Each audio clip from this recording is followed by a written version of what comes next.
Everyone teaches you how to save money, but does anyone tell you how to think about spending money? So I have read a lot about it and I have thought a lot about it. So I have created a framework for myself that I use when it comes to spending money, and I have split this into 4 levels of freedom. So we will call this ladders of freedom, and I will explain how I think about it and how I use this in my daily life. So let us first understand that this is going to be a combination of both your income and your net worth. You can't rely just on your net worth or on your income to spend money, right? Unless your net worth is in tens of millions of dollars or hundreds of millions of dollars, right? So let us talk about normal people like you and I, who earn money, save money, invest money, and also spend money. So we will talk about spending money. So let us first start with the first level of freedom. Okay, so in this level what we are going to do is we will basically get free from spending money on things like a regular coffee or buying groceries, right? You should not be in a position where you have to think twice buying coffee, say at Starbucks, right?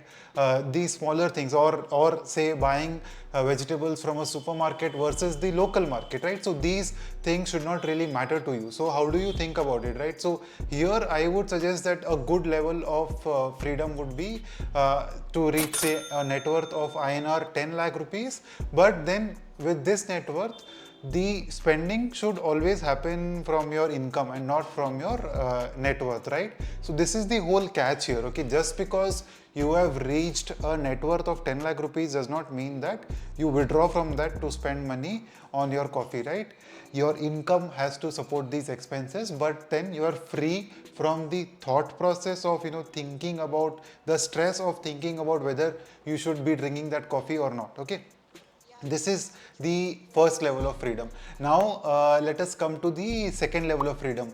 Here we are free to pay for convenience and pay for our own comfort. So basically say eating at your preferred restaurants, right? Instead of, say, if you used to eat at a place once in a month because it's expensive, now you can do it every week.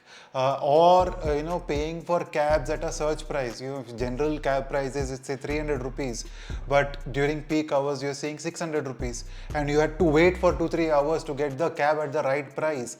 But now you can pay 600 rupees because you're in a position to pay for convenience, and this position, in my opinion, happens at a net worth of, say, $100,000 or around 75 to 80 lakh rupees. Once you have hit that level, you should not really be thinking about saving a few hundred rupees extra, or spending on a good meal, right? So again, folks, it is very essential to understand that all these things do not mean that you go overboard and start splurging, right? It does not mean that all your 3 meals are coming from your fancy restaurant. I am just saying that if you used to eat out once a month, now you can eat out 3 to 4, 5 times a month, and not worry too much about it, right? Again, even in this level, I would suggest that do not use your net worth, do not use your assets to spend money. Use your income to spend money. Now, when we talk about assets, think about it, right? Why don't you comment and tell me what kind of assets are we here discussing about, right? Is it real estate? Is it gold? Is it mutual funds? What is it? I will talk about it at the end of the video. Okay, till then, why don't you comment and tell me what assets am I referring to? Now let's move on to the third level of freedom. On this level, we are obviously free from level 1 and level 2, right? Level 1 is thinking about spending money on coffee. Level 2 is thinking about spending money on convenience, your search prices on cabs, your extra meals, all those things are free. In level 3, you are taking the convenience game a step above, where you can take expensive flights, where you can spend a few nights in a 5-star hotel without worrying. This year I also add another rule, right? Here I add the 0.01% rule.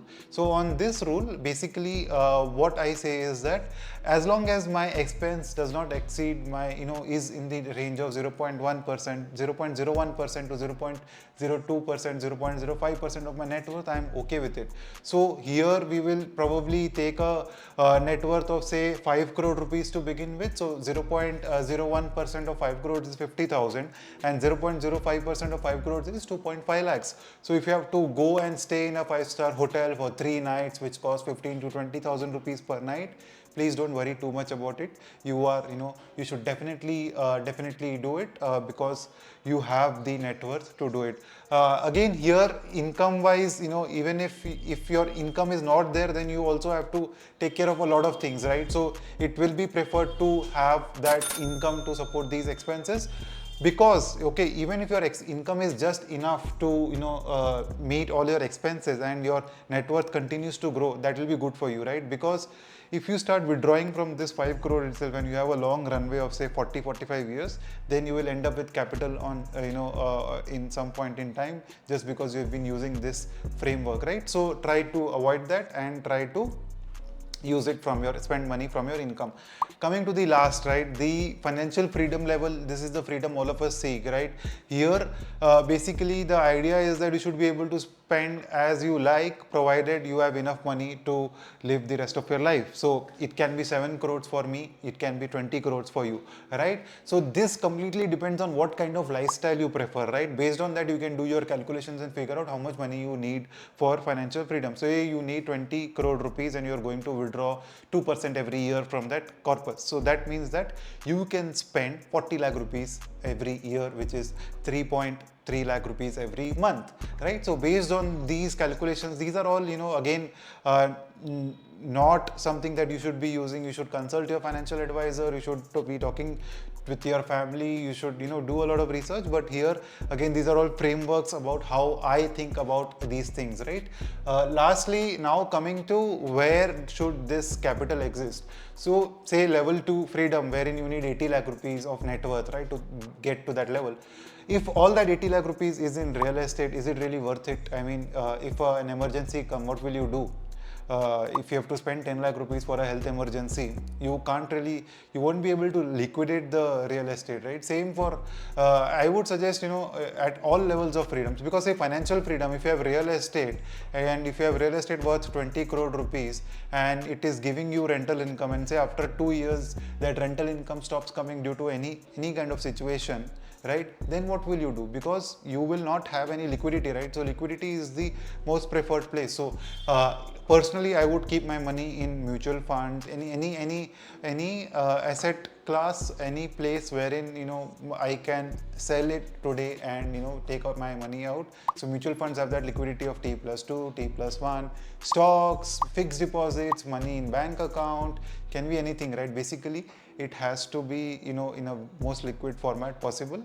You can keep some portion of your assets in real estate, but don't do it early in your life because of the challenges, right? You will real estate is not available for 500 rupees.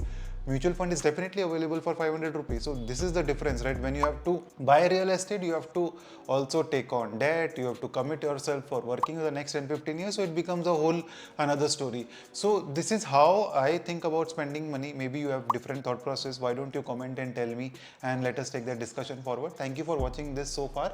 In next video, we will also talk about basically how do I what kind of utility do I get in spending money, right? How do I think about spending money in terms of what to buy and what not to buy? We'll talk about that in the next video. Thank you for watching.